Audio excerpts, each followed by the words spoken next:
The Lottery by Shirley Jackson, a literary analysis. The Lottery is a short story by Shirley Jackson about the impact of social conventions on real life. The story uses a utopian plot, in which, in a country where people are constantly at war state, there is a tradition to hold a mysterious lottery every year. At the end of the story, it is revealed that the point of the lottery is to select a victim among the community members and collectively stone her to death. This paper argues that the story clearly illustrates the absurdity of myths or traditions that do not pass the test of common sense. Summary. The story describes a festive summer day when fellow villagers gather to hold a lottery, as a result of which one of them will be stoned to death. The absurdity of the situation is aggravated by the fact that no one from the community condemns what is happening.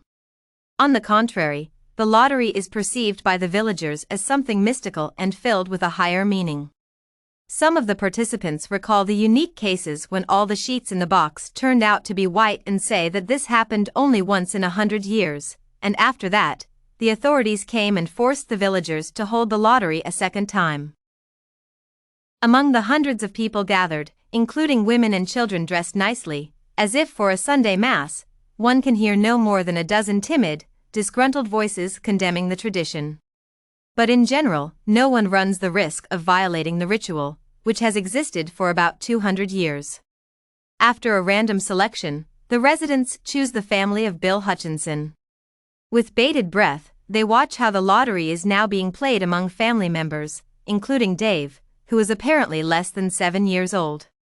The lot falls on Tessie, the wife, and the crowd does their duty responsibly, surrounding her and stoning her to death. Analysis. The author skillfully uses details to convey the horror of the situation.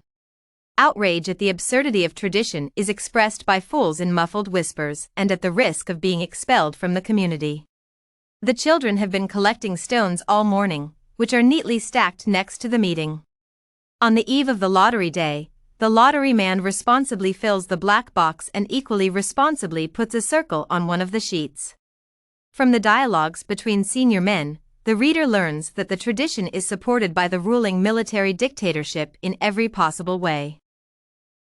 One of the most emotional elements of the plot is the ending of the story when a blind lot must choose between members of the family of Bill Hutchinson. Even more terrifying, when the lot falls on Tessie, the reader is left with the feeling that things didn't turn out so badly.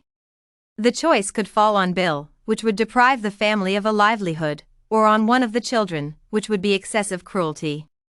It is noteworthy that in the course of the narration, the author points out that some families got into the lottery several times.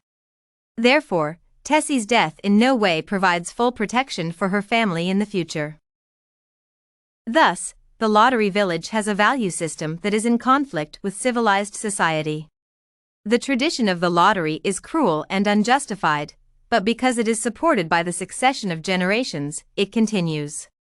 The lottery is not the idea of a military dictatorship ruling the country. It was introduced 100 years earlier, and the regime found this tradition useful. Such a tradition conflicts with the fundamental values of a civilized society. Despite this, unfortunately, even today, events such as the storming of the Capitol or mass executions of civilians due to free access to weapons demonstrate the absurdity and unacceptability of some established traditions.